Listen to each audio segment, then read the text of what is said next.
आज का topic sustain interference. सबसे पहला देखिए बेटा, पहला टॉपिक है condition for sustain interference. Condition for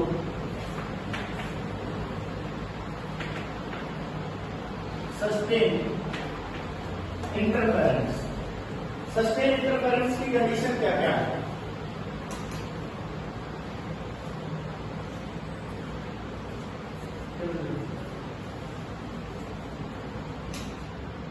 condition for sustain interference. बेटा सस्टेन का मतलब क्या होता है? परमानेंट। सस्टेन का मतलब क्या होता है? परमानेंट। हम इंटरफेरेंस फ्रिंज बनाते हैं। जब भी हम फ्रिंज बना रहे हैं, हम देख रहे हैं फ्रिंज एक बार बनती है और उसके बाद बनना बंद हो जाती है। मेरी बात समझ गए? अगर आपने परमानेंट इंटरफेरेंस फ्रिंज बनानी है और एकदम उसको बहुत अच्छे से देखना है, बिल्कुल एकदम क्लियर नजर आनी चाहिए, एकदम डार्क एकदम ब्राइट। जो डार्क है वो प्योर डार्क है, जो ब्राइट है वो एकदम ब्राइट है। समझ आ गया? इस तरह जो परमानेंट इंटरफेरेंस बनाना है तो उसके लिए क्या क्या कंडीशन होनी चाहिए? सबसे पहला पॉइंट है कि कोहेरेंट सोर्स होना चाहिए। कौन सा सोर्स होना चाहिए बेटा? सभी कंडीशन लिखी हुई है, आप देख लेना, पढ़ लेना। कोहेरेंट सोर्स होना चाहिए। कोहेरेंट सोर्स से जो लाइट आ रही है उनकी वेवलेंथ और frequency, wavelength and frequency of coherent source do not change with time. जैसे कई बार क्या होता है कि फ्रीक्वेंसी थोड़ी बहुत फ्लक्चुएट हो जाती है। मेरी बात समझ रहे हो? फॉर एग्जाम्पल मैं कहता हूं कि रेड कलर की रेड लाइट है, ठीक है, और रेड की जो वेवलेंथ है वो लगभग 690 to 710 नैनोमीटर तक होती है, ठीक है।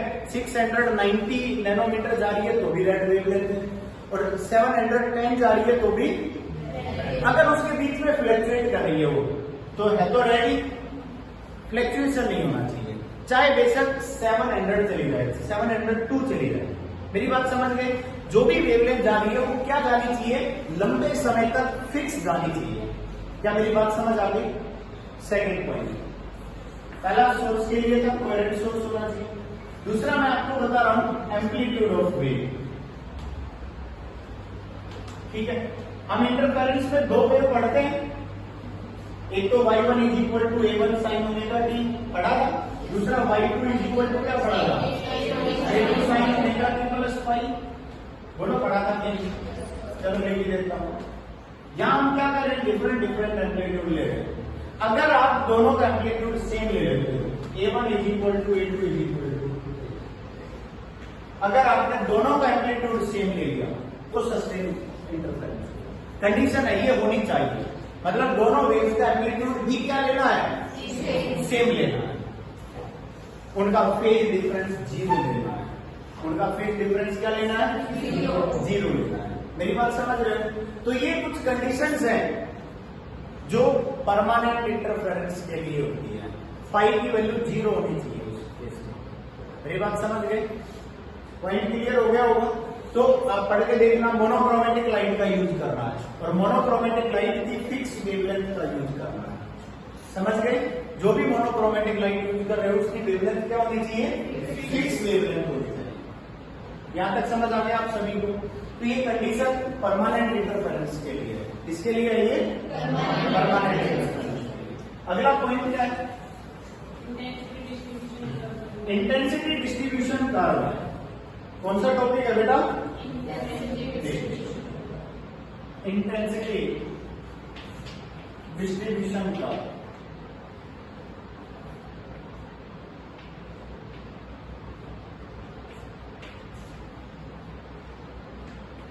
इसमें क्या होता है कि जैसे कि आपने ये कहा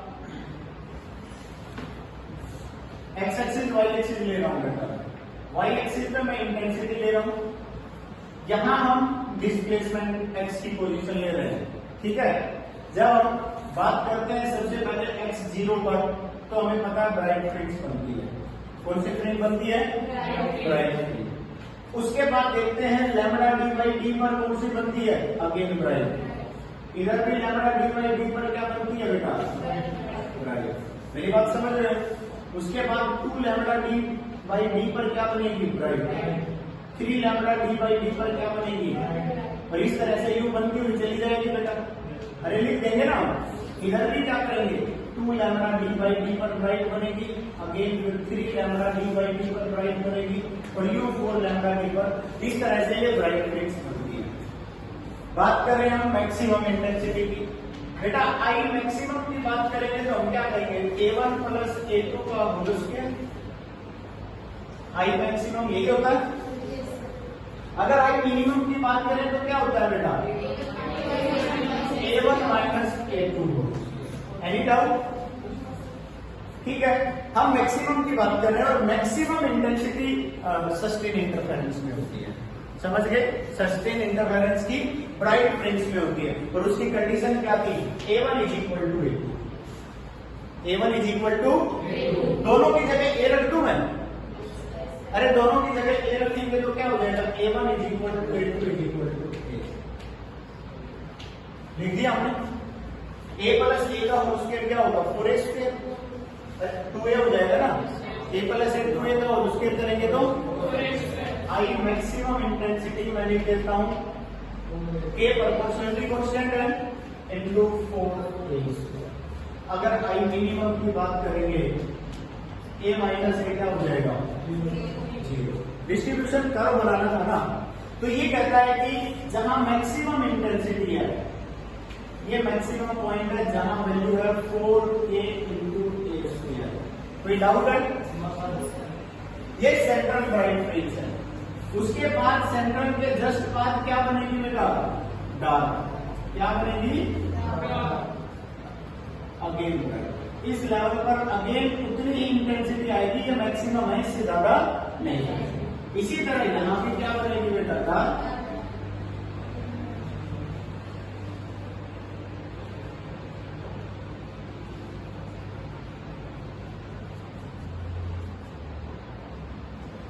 ग्राफ बना लोगे, मेरे हिसाब से समझ भी गए होंगे आप सभी। कोई डाउट है तो बोलो। यहां से मैक्सिमम हो गई, अगेन डिक्रीज एंड देन फिर इंक्रीज।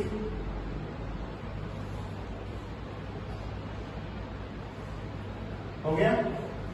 यहां देखो कि जो भी पॉइंट है मैक्सिमम इंटेंसिटी, ये जो यहां देखेंगे मैक्सिमम इंटेंसिटी, और यहां क्या है, 0 मिनिमम इंटेंसिटी। मतलब यहाँ कौन सी फिलिंग है, डार्क। यहाँ क्या है, इस पॉइंट पर आप क्या बताएंगे, ब्राइट। यहाँ क्या बताएंगे, डार्क। समझ आ गया होगा? आप अपनी बुक भी देखेंगे तो इसको डार्क करके दिखा रखा होगा, ये गैप है, इनको जो डार्क करके शो कर रखा होगा। समझ गए? ये डार्क है और इनको क्या बताया हुआ है, ब्राइट। समझ आ गया होगा? ये हमारे पास इंटेंसिटी डिस्ट्रीब्यूशन कर्व है। क्या है ये, समझ आ गया? उसके बाद एनर्जी, कंजर्वेशन ऑफ एनर्जी। हम एनर्जी की बात कर रहे हैं।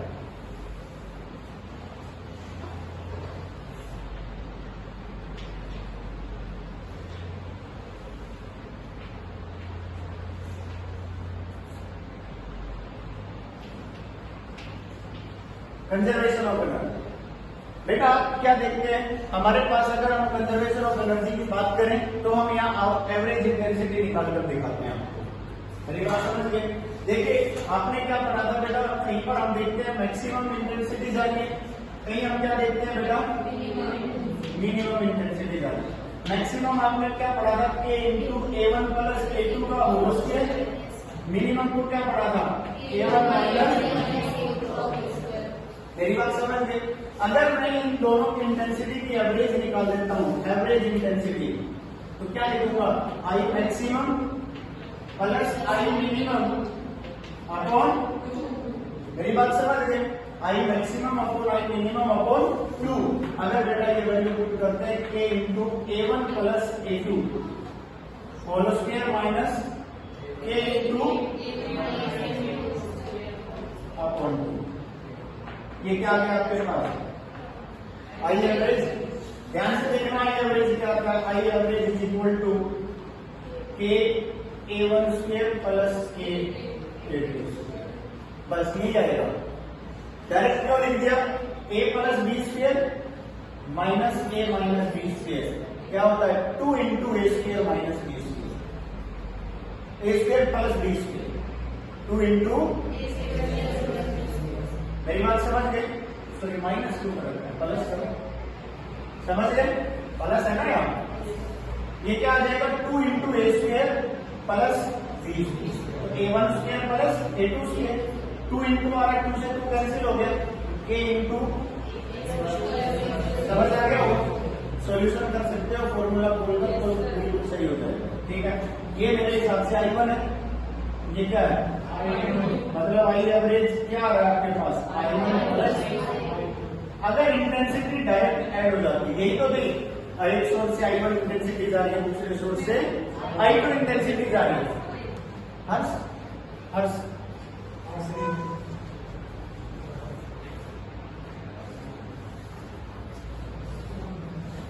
समझ आ गया होगा भाई? यहां मैंने क्या कहा कि दोनों स्लिट जो है, एक से I1 इंटेंसिटी जा रही है, दूसरे से, अगर हम एवरेज देखते हैं तो वो क्या है? हम दोनों का डिस्ट्रीब्यूट हो गई थी, तो ये क्या किसको शो कर रहा है? Law of conservation of energy. समझ आ गया? सेकंड, अगला पॉइंट क्या है? Okay, maximum and minimum intensity का कंपैरिजन है। ठीक है, चलो कंपेयर भी कर देते हैं। वैसे तो फॉर्मूला तो ये लगाने, कंपैरिजन ऑफ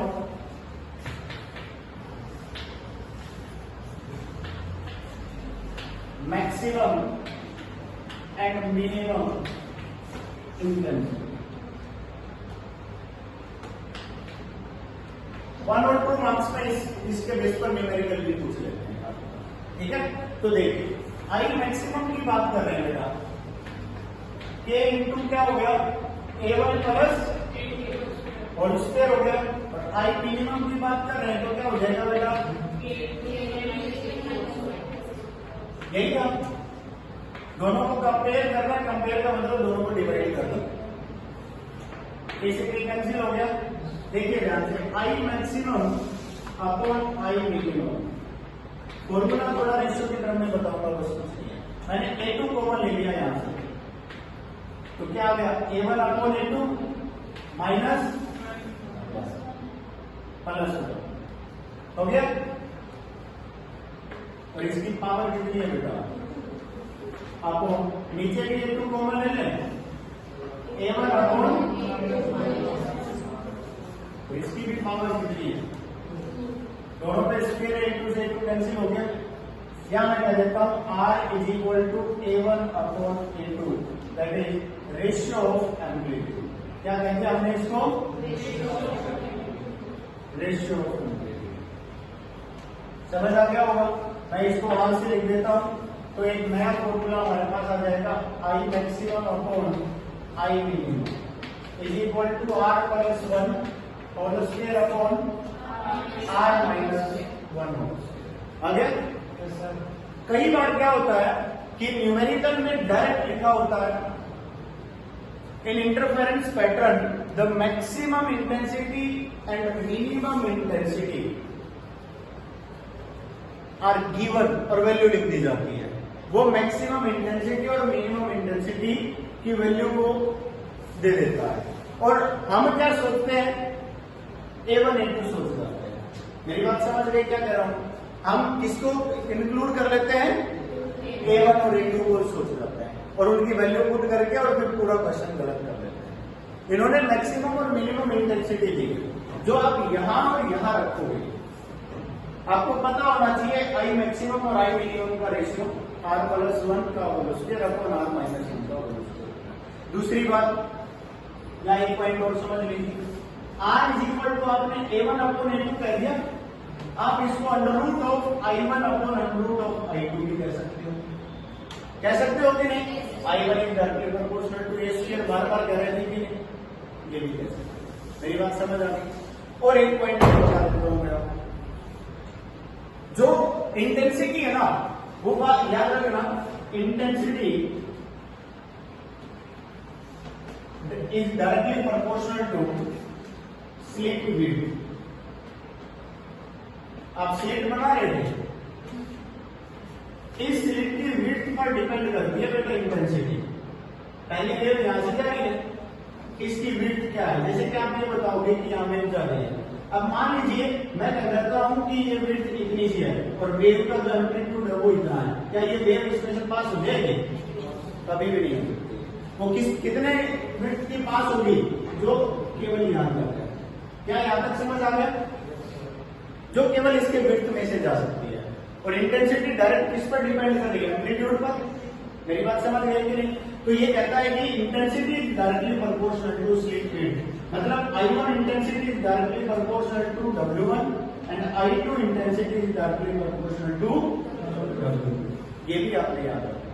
मेरी बात समझ गई कि पॉइंट क्लियर हो गया? इसका मतलब आप कह सकते हैं W1 upon W2 is equal to क्या कहोगे बेटा? I1 upon is equal to A1 square upon.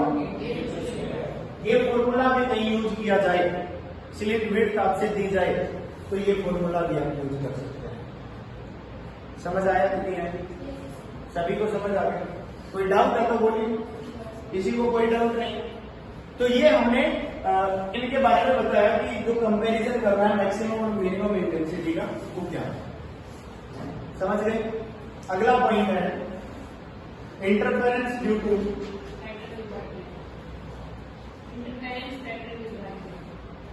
Interference pattern with okay interference pattern with white ray of light. ठीक है, व्हाइट रे ऑफ लाइट का इंटरफेरेंस पैटर्न आपके दिमाग में क्या आइडिया आता है? मैं आपसे ये कहता हूं, देखिए अभी तक तो आपने पढ़ा है, हम हमेशा क्या कहते हैं? मोनोक्रोमेटिक लाइट ले लो। क्या बोल रहे हैं हमेशा? मोनोक्रोमेटिक लाइट ले लेते हैं। मोनोक्रोमेटिक लाइट का मतलब है कि केवल एक कलर की लाइट होनी चाहिए, तो इंटरफेरेंस आप शो कर देते हैं। ठीक है, आपने कहा ये सोर्स है, ये स्क्रीन है, यहां से मोनोक्रोमेटिक लाइट लेते हो और इंटरफेरेंस पैटर्न ये सी पॉइंट जो भी आपने दिखाया ये ओ पॉइंट, और इस पर आपने फ्रिंज बनाकर दिखा। यहां क्लियर है? मैं आपको एक बात बता रहा हूं, देखिए क्या देखिए बेटा, अगर मान लीजिए मोनोक्रोमेटिक की जगह, मोनोक्रोमेटिक के अंदर तो हमने बता ही दिया आपसे कि क्या होगा मोनोक्रोमेटिक के अंदर। मोनोक्रोमेटिक में क्या होगा? फ्रिंज बन जाएंगी। अगर मैं इस मोनोक्रोमेटिक को रिप्लेस कर देता हूं और व्हाइट रे ऑफ लाइट दे देता हूं, व्हाइट रे ऑफ लाइट, तो क्या फ्रिंज बनेगी? क्या यह फ्रिंज बनेगी? एक दो फ्रिंज बनेगी। ऐसा क्यों है वो बताओ। सबसे पहले फ्रिंज की बात करते हैं। अगर व्हाइट रे ऑफ लाइट में देखते हैं तो कितने कलर होते हैं? 7 कलर। अब सातों कलर जाएंगे, एक कलर बन जाएगा। पहली बात सेंट्रल ब्राइट की पोजीशन क्या हो गई? फिक्स है, वो सेंटर में बनेगी, चाहे ब्लू कलर ले लो, चाहे रेड ले लो, चाहे व्हाइट ले लो।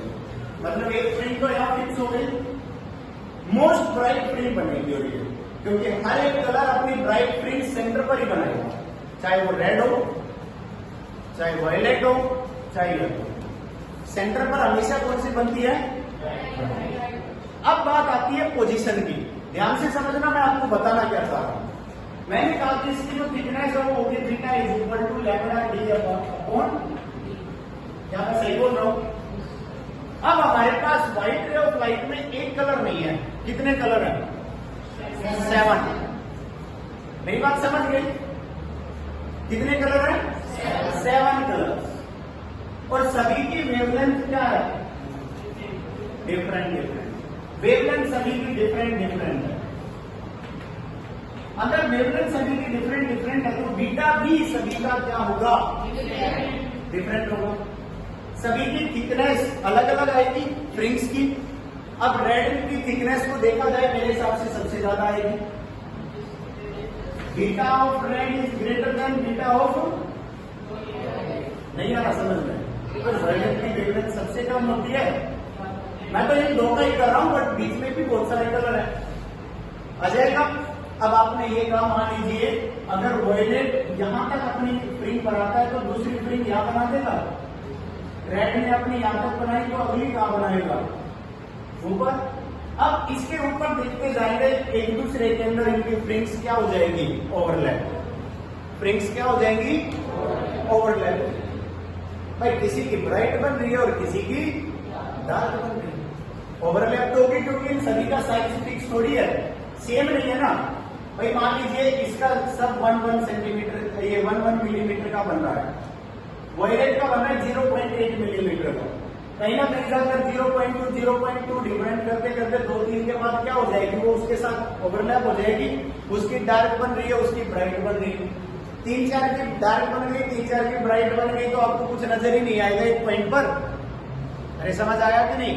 वहां सब कुछ ब्लर नजर आएगा, फ्रिंग्स ही नजर नहीं। समझ आ गया? तो 2-3 फ्रिंग्स के बाद फ्रिंग्स दिखनी बंद हो जाएगी। समझ आ गया? पॉइंट क्लियर हो गया? तो ये कॉन्सेप्चुअल था जो बताया, ठीक है। चलो आगे देखिए। इससे अगला जो टॉपिक है interference due to thin film. देखिए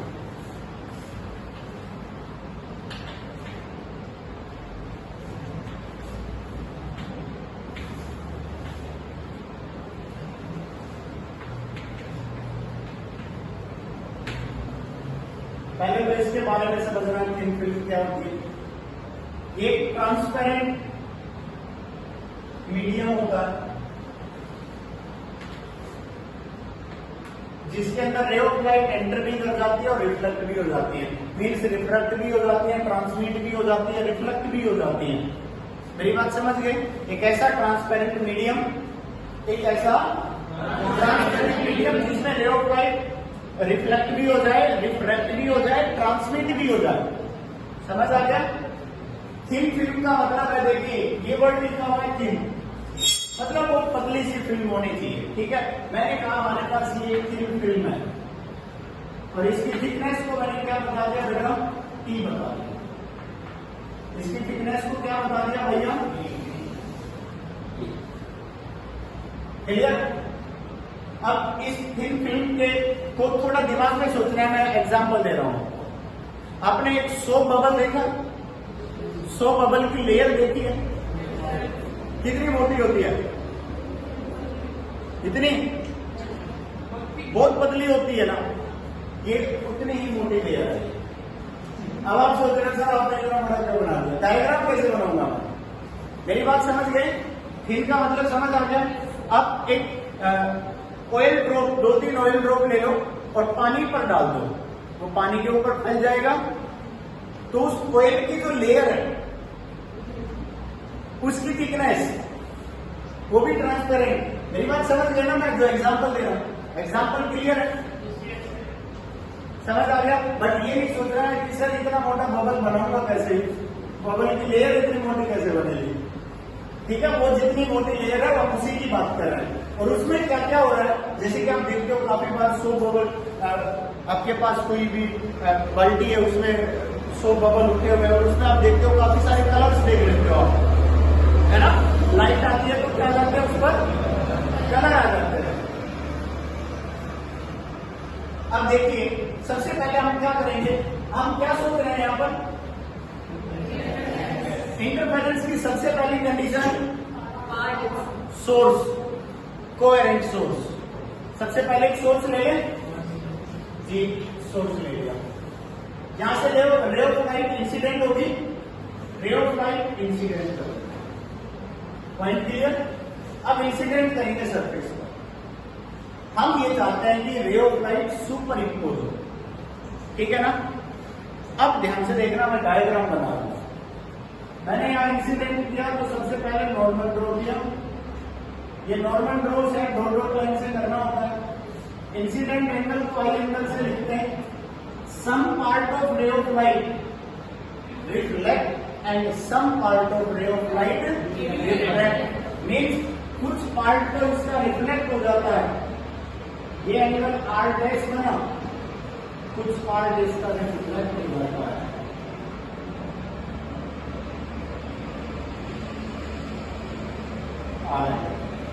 किसी को कोई डाउट है? इस पॉइंट को मैंने ए पॉइंट रख दिया और इस पॉइंट को अब ये रे ऑफ लाइट क्या करेंगे भाई, कुछ इसमें भी हम नॉर्मल ड्रॉ करेंगे। हम देखेंगे कि यहां से रे ऑफ लाइट जो है अगेन नॉर्मल ड्रॉ किया, ये एंगल कितना हो गया बेटा, ये दोनों नॉर्मल है ना, दोनों नॉर्मल है, यहां आ रहा है तो यहां भी क्या हो जाएगा, यहां से भी कुछ रे ऑफ लाइट रिफ्लेक्ट हो जाती है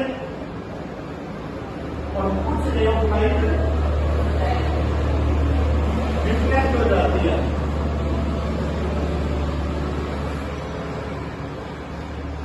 अब डेंसर से रेयर में आएगी, आपने कहा ये डेंसर मीडियम है, तो ये इस रे को क्या बोलेंगे, ट्रांसमिटेड रे।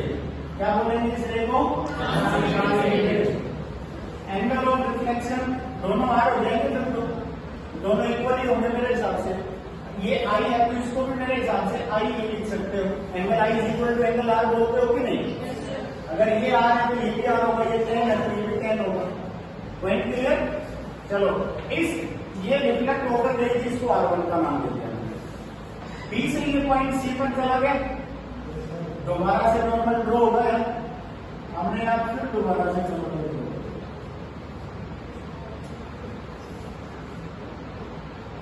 ये एंगल क्या है बेटा, अगेन आर होगा, some part of ray of light बाहर निकल जाएगा बेटा और कुछ पार्ट इसका क्या हो जाएगा, रिफ्लेक्ट हो जाएगा। अगेन एंगल आर हो जाएगा यहाँ, इसको मैंने R2 का नाम दे दिया बेटा, बाहर निकल के वापस ले जाएगा। क्लियर है। या फिर तुम्हारा नॉर्मल ड्रॉ कर दो, आप सोच रहे हो सर पता नहीं क्या किया दिखा रहे,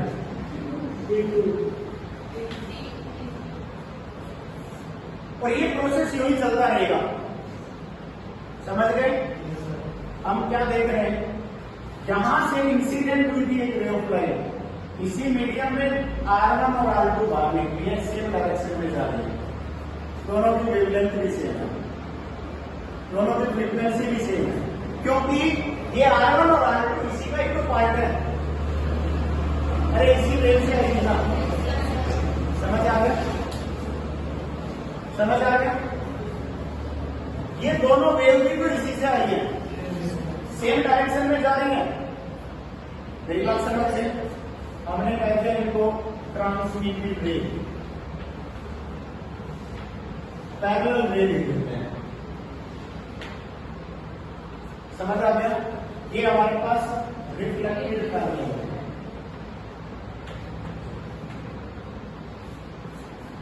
कोई प्रॉब्लम है, किसी को कोई डाउट नहीं। ये हमारे पास रिफ्लेक्टिव इंडेक्स म्यू है और ये रेयर मीडियम है, बस।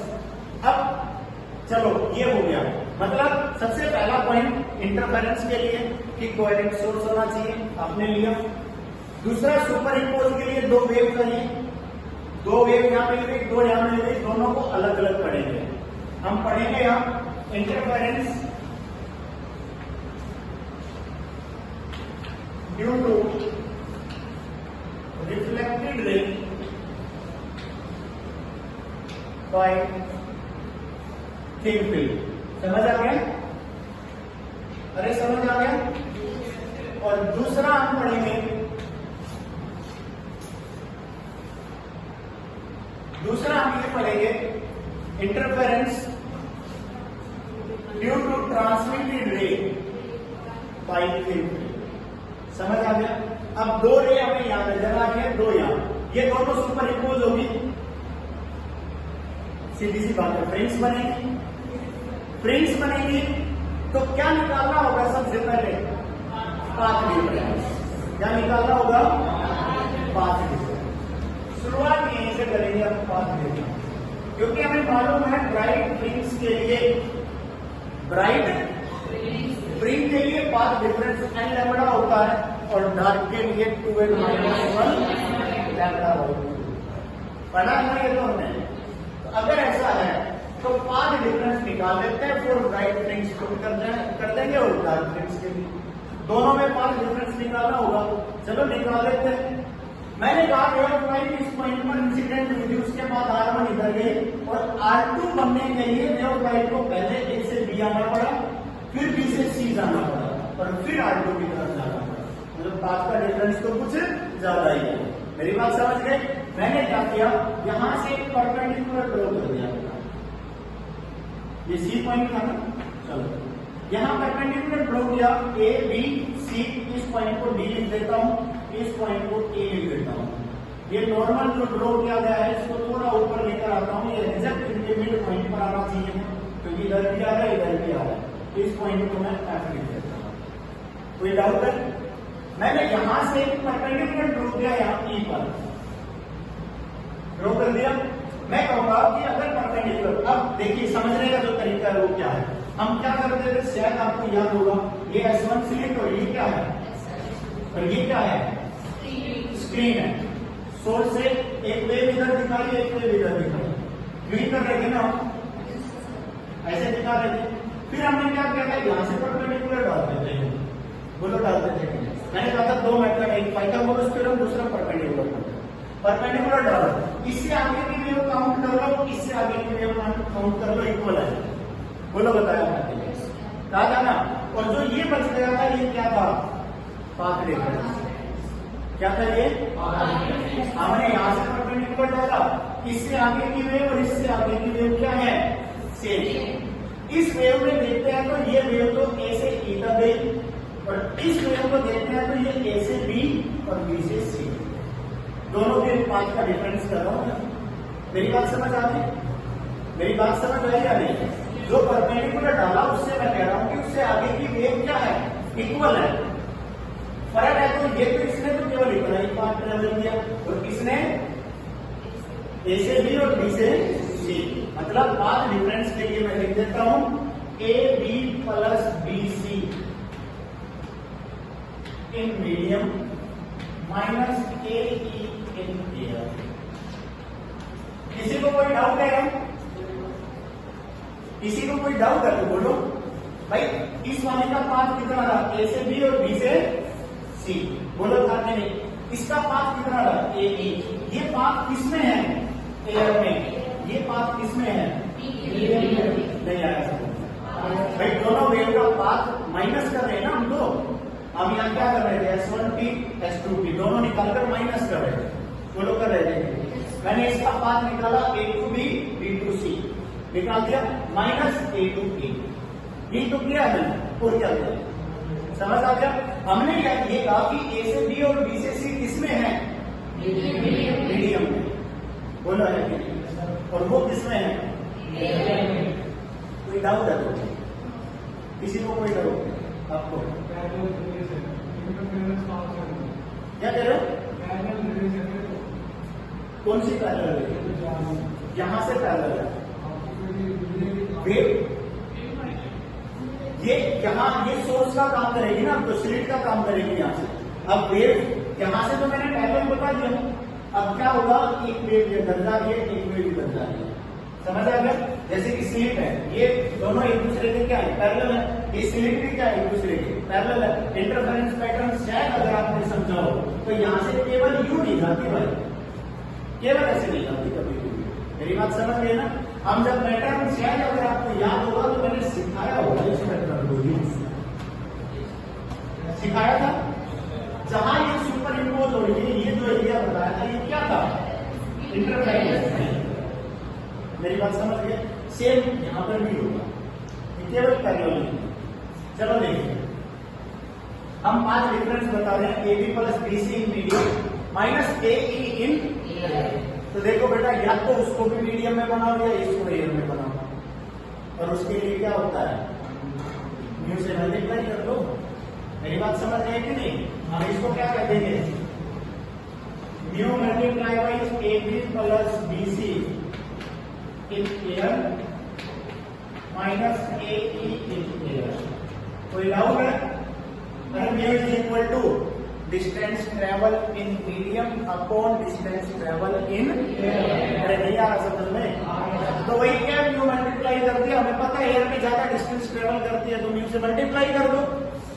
क्लियर है यहां तक? समझ आ गया? म्यू से मल्टीप्लाई करके लिख दिया मैंने। यहां तक क्लियर हो गया बेटा? अगर ए बी और बी सी की वैल्यू देखते हैं तो मेरे हिसाब से इक्वल है ए बी और बी सी। हम यहां लिख देंगे A B is equal to B C is equal to t upon cos r. देखिए ध्यान से, ये ट्रायंगल आपने ली, ये थिकनेस क्या है बी, अरे थिकनेस क्या है बेस होगा क्योंकि आर एंगल यहां बना हुआ। ये क्या है ए बी, हम क्या करेंगे बेटा base upon cos r is equal to, ध्यान से देखना कोस आर निकालना है, बेस अपॉन हाइपोटेन्यूज। बेस क्या है टी है, अपॉन हाइपोटेन्यूज क्या है A B, t upon A B. बोलो होगा कि नहीं होगा? बोलो होगा कि नहीं होगा? मैंने यहाँ वैसे लिख सकते हो आप cos r is equal to t upon A B. तो हमने क्या कह दिया यहां से A B is equal to t upon cos r, और दोनों इक्वल है। मतलब मैं यहां लिखूंगा बेटा path difference is equal to 2t, sorry बेटा 2 mu t upon cos r. Mu है A B plus B C दोनों इक्वल बताएंगे। T upon cos r, t upon cos are क्या हो गया 2t upon cos r minus A E. अब A ई की value निकालनी है, किसकी वैल्यू निकालनी है ए ई की वैल्यू निकालनी है। मेरे हिसाब से ए ई यहां ट्रायंगल बनने के लिए शायद 90 डिग्री दिख रहा है। ये एंगल ढूंढना होगा, कितना होगा, कितना होगा बोलो?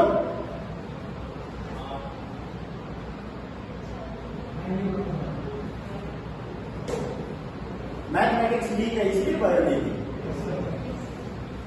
अरे ये एंगल आई होगा 45, कहां से कैलकुलेशन आ रही है? वैल्यू तो कहीं गिवन ही नहीं है। ये देखो ये नॉर्मल है, सरफेस पर परपेंडिकुलर, ये वेव लाइन है, इस पर ये परपेंडिकुलर डाला हुआ है। तो दो लाइन के बीच में जो एंगल बनेगा उन पर ड्रा करके परपेंडिकुलर के बीच में कोई एंगल होता है। इतनी बार बताया, नहीं आया समझ में? ये एंगल आई हो गया, ए ई निकालिए, ये बेस हो गया, ये परपेंडिकुलर, ये हाइपोटेन्यूज। मींस क्या लिखेंगे sine i is equal to perpendicular क्या है ए ई अपॉन हाइपोटेन्यूज क्या है। पक्का? मेरी बात समझ गए? मतलब आपने क्या कहा A E is equal to A C sine i. कोई डाउट है? देखिए ध्यान से, अगर ये आ गया ए सी, अब ये भी मालूम है ए सी को क्या कह सकते हो 2AF बता सकते हो? अरे ये बीच में तो गया था, इधर भी आ रहा है और इधर भी आ रहा है। ए सी इज इक्वल टू मैथमेटिकल है, पर एक बात बता देता हूं, एक बार बुक खोल के देखना, उसमें केवल डायरेक्ट वैल्यू निकलती है 2 mu t cos are, path difference by the geometrical calculation. बस ये लिख रखा है। ये कहता है कि इसका पाथ डिफरेंस निकालोगे तो ये आंसर आता है, और ये आंसर जो मैं ये फालतू की चीजें करवा रहा हूं उनसे आया, मैं ज्योमेट्रिकल कैलकुलेशन करवा रहा हूं। वरना आप कंफ्यूज हो जाते कि वो पता नहीं लिख कैसे दिया। ठीक है, तो एक बार देख लीजिए 2AF, बोलो है कि नहीं? AC इज इक्वल, अब AF बताओ क्या होगा बेटा? आर एंगल यहाँ है, AF तो परपेंडिकुलर है, अरे इस एंगल तो परपेंडिकुलर है, तो क्या लिख सकते हैं AB sin R लिख दो। अरे AB sin R लिख दो तो क्या लिखेंगे AF is equal to AB sin R। AB ये परपेंडिकुलर ये बेस, तो परपेंडिकुलर कंपोनेंट साइन थीटा के साथ आता होगा, तो साइन आर एंगल क्या लिख दिया हमने AF is equal to AB। अब AB लिखा हमारे पास, बट AB हमने निकाला था, मैंने ये वैल्यू लिख दी है। वैल्यू पुट करें AF is equal to T upon multiply करें। कोई डाउट है यहां तक? AF आ गया, AF को डबल करके यहां पर कर दो, AE बताओ क्या है? AE is equal to AC है, AC की वैल्यू क्या है 2AF, AF क्या है T/cos r sin r, ये तो किसकी वैल्यू आ गई इंटू साइन आई इंटू, मैं इसलिए नहीं लिख रहा जो मैं कॉमन लेना चाहता हूं, बस वेट करिए, हो गया, यहां तक क्लियर है। ये हमारे पास किसकी वैल्यू आ गई ए की, हमने पढ़ा था कि is equal to sine i upon, पक्का, sine i is equal to mu sine r into, बोलो हो गया कि नहीं, हो गया, sine i is equal to mu sine r, यहां पुट कर दो क्योंकि मैं हर एक टर्म आर में लेना चाहता हूं, सारी की सारी वैल्यू किसमें लेना चाह रहा हूं आर, यहां पे आ गया A is equal to 2t upon cos r sine r into mu sine r, तो क्या हो जाएगा म्यू साइन आर, क्लियर हो गया, हमने ए ई निकाल दिया और वो तो निकाल ही दिया था, अब वैल्यू पुट करनी है, आंसर आ जाएगा, वैल्यू पुट करें, डायग्राम साफ नहीं करूंगा, यहां से देखो, ये बताइए क्या है, 5 डिफरेंस यहां लिख रहा हूं बेटा, 5 डिफरेंस, ये वैल्यू क्या आई थी बेटा 2 mu t upon cos, 2 mu t upon cos minus A E इमेयर क्या है आपके पास 2 mu t upon cos r into sine, हो गया, अरे ये क्या है ना, देखिए बेटा यहां से क्या कॉमन आ गया 1 माइनस क्या आ गया 1 माइनस साइन स्क्वायर क्या होता है,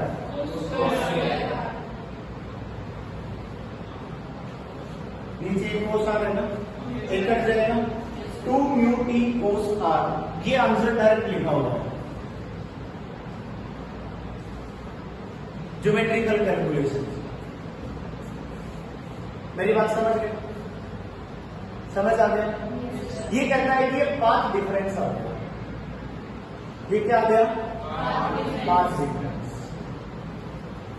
समझ आ गया, ये कहता है कि यहां हम देखते हैं कि रिफ्लेक्टिव रे बैंड हो रही है और 2 बार रिफ्लेक्शन हुआ है, इसलिए λ/2 पाथ डिफरेंस एक्स्ट्रा होता है, λ/2 पाथ डिफरेंस एक्स्ट्रा होता है due to reflection, due to reflection के लिए λ/2 पाथ डिफरेंस क्या होगा एक्स्ट्रा होगा, देन हम लिखेंगे, मैं यहां बता देता हूं, तो कैलकुलेशन साफ कर रहा हूं, नोट तो आपका ही होगा, अगर सोल्व करने के लिए बोला जाए तो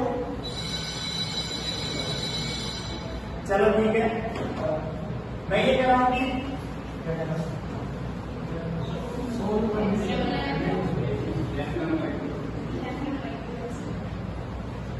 due to reflection λ/2 path difference एक लीड, समझ आ गया, λ/2 पाथ डिफरेंस लीड करेगा, इसका मतलब net path difference, net path difference क्या आ जाएगा हमारे पास 2 म्यू टी कोस आर, मेरी बात समझ गए, ये हमारे पास नेट पाथ डिफरेंस आ गया, अब क्या करेंगे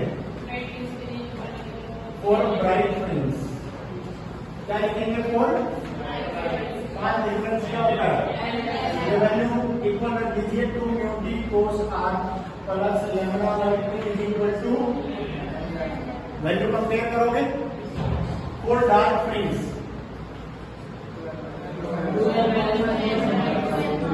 निकाल दोगे आ जाएगा, डार्क फ्रिंज के लिए 2 -1, क्लियर, समझ आ गया होगा। अगला इसके नीचे लिखा हुआ होगा इंटरफेरेंस ड्यू टू ट्रांसमिटेड रे बाय थिन फिल्म, अगर थिन फिल्म का ट्रांसमिटेड रे का आपने इंटरफेरेंस निकालना है तो क्या करोगे, इसमें भी क्या निकालना होगा, सबसे पहले रिपीट 2 मिनट रुको। ये ट्रांसमिटेड रे, अगर इसका पाथ डिफरेंस निकालना है तो सेम वही प्रोसेस है, यही निकालेंगे। उसमें सीधा लिखा हुआ है कि ये ट्रांसमिटेड रे में एक्स्ट्रा पाथ डिफरेंस λ/2 नहीं होता। यहां से हम ट्रांसमिटेड रे का पाथ डिफरेंस निकालेंगे तो हमारे पास क्या आएगा 2μt cos r, ये पाथ डिफरेंस आएगा ट्रांसमिटेड रे का। समझ आ गया? तो अब डायरेक्ट लिखेंगे और उसके बाद कहेंगे फॉर ब्राइट फ्रिंज, तो उसके अंदर फॉर ब्राइट फ्रिंज के लिए क्या करेंगे 2μt cos r is equal to ln लिख दोगे, और डार्क फ्रिंज के लिए क्या करोगे 2μt cos r करोगे। इसको एक्सप्लेन कर रहा है, ये इंटरफेरेंस का लास्ट टॉपिक।